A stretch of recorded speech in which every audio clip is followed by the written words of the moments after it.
Today is the second day of the opposition parties meeting in Bengaluru. There is also a show of strength by the NDA in Delhi today.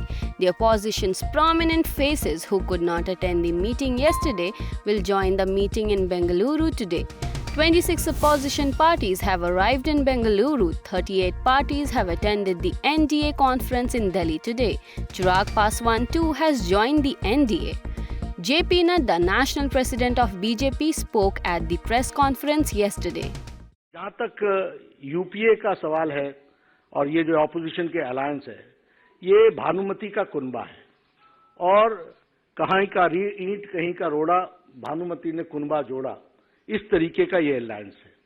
न तो इनके पास नेता है, न ही नीयत है, न ही नीति है और न ही फैसला लेने की ताकत है।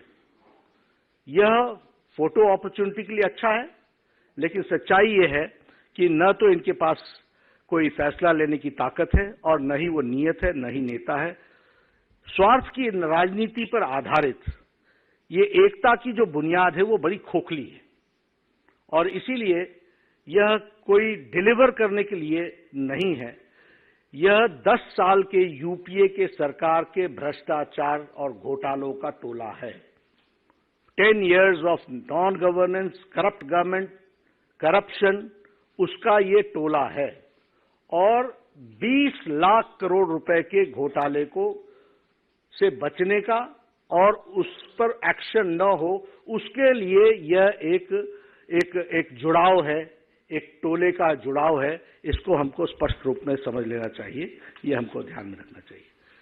देश ने तय कर लिया है कि 2024 में प्रधानमंत्री मोदी जी के नेतृत्व में इस संकल्प के साथ कि हमारी एकता जो देश के हित के ऊपर आधारित है, अटूट है, अटल है और हम फिर एक बार 2024 में एनडीए रिजॉल्व करेगा कि हम मोदी जी के नेतृत्व में देश फिर से एक बार एनडीए की सरकार बनाएगा।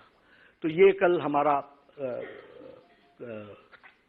हमारी एनडीए की मीटिंग के एक तरीके का विचार है, उसको हम लोग आगे बढ़ाएं।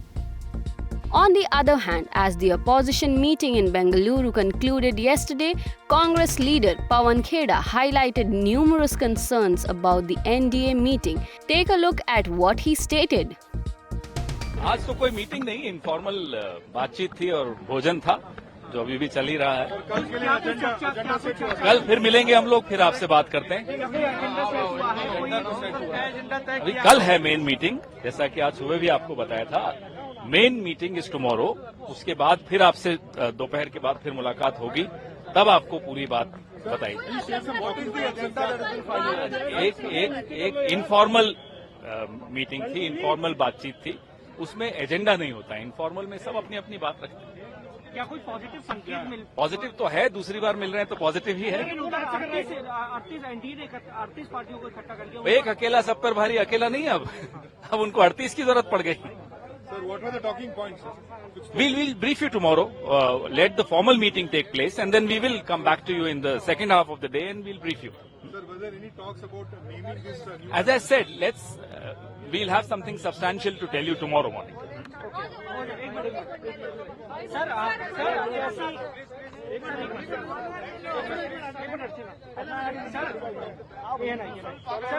इस तरीके की मीटिंग रही और क्या डिसाइड हो पाया? एक इनफॉर्मल मीटिंग थी, एक दूसरे से बातचीत करने की और इकट्ठे भोजन करने की मीटिंग थी। बड़ी अच्छे माहौल में बातचीत हुई और भोजन हो रहा है। अभी कुछ लोग हैं, अभी भी भोजन चल रहा है और कल फॉर्मल मीटिंग होगी, जिसके पश्चात सेकंड हाफ में हम आपसे फिर मुखातिब। पहले निकल गई और पहले निकल गई, क्या वो अलग अलग शामिल नहीं हो पाए? नहीं, ऐसा नहीं। जिनको जल्दी जाना है, कुछ है, ऐसा कुछ नहीं। At the same time, we will also tell you what the leaders of different parties have to say at the meeting of the opposition. खुशी इस बात की कि बेंगलोर में पटना के बाद बैठक हो रही है और भाजपा को 2/3 जनता हराने जा रही है। 2/3 यहाँ पर हैं। मुझे उम्मीद है कि देश की जनता इस बार भारतीय जनता पार्टी को बुरी तरह हरा करके भेजेगी। और सबसे पहले मैं धन्यवाद दूंगा कर्नाटक की जनता को, जिन्होंने फैसला लेकर के भारतीय जनता पार्टी को हराया।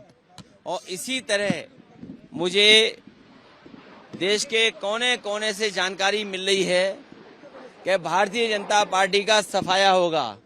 और सफाया का यही कारण है कि उत्तर प्रदेश में वो पुरानी आदतों में पड़ गए हैं। जो पुरानी आदत है, किसी को तोड़ लेना, लालच देना, स्वार्थ क्या है, क्या स्वार्थ से कैसे लाभ लिया जा सकता है, उस दिशा में लगातार काम करना शुरू भारतीय जनता पार्टी ने कर लिया है। और नकल करने वाले कभी पास नहीं होते हैं। जैसे ही उन्हें पता लगा कि बेंगलोर में बैठक होने जा रही है, उन्होंने अपनी बैठक बुलाई है, तो नकल करने वाले लोग कभी कामयाब नहीं होते। कि प्रधानमंत्री मोदी जी 2024 में वापस नहीं आ रहे हैं, बीजेपी 2024 में सरकार नहीं बनाने जा रही है, और इस देश ने अब बाय बाय मोदी जी कह दिया है। कल की गतिविधियों को बहुत महत्वपूर्ण मानते हुए मैं ये कहना चाहूंगा कि इस देश के तमाम लोग आज बेरोजगारी से, महंगाई से छुटकारा चाहते हैं। लोगों ने क्यों वोट दिया था बीजेपी को? कोई क्यों वोट डालता है किसी पॉलिटिकल पार्टी को? ये सोच के डालता है कि अगर ये राजनीतिक दल जिसको मैं वोट डाल रहा हूं इसकी सरकार बनेगी तो हमारी जिंदगी बेहतर होगी, देश में बेरोजगारी कम होगी, हमारे घर के बच्चों को अच्छी नौकरी मिलेगी, महंगाई कम होगी और हमारी जेब में 4 पैसे बचेंगे। लेकिन इस सरकार ने महंगाई का आलम वो कर दिया कि जो पेट्रोल 50 रुपए पे बिकता था आज 110 रुपए प्रति लीटर पे बिक रहा है। जो टमाटर 25-30 रुपए प्रति किलो मिला करते थे आज बाजार में 250 रुपए पे मिल रहे हैं। जो ये एक लाइक माइंडेड पार्टीज का एक कुनवा बना है, आज ये देखकर भाजपा को नींद नहीं आ रही है।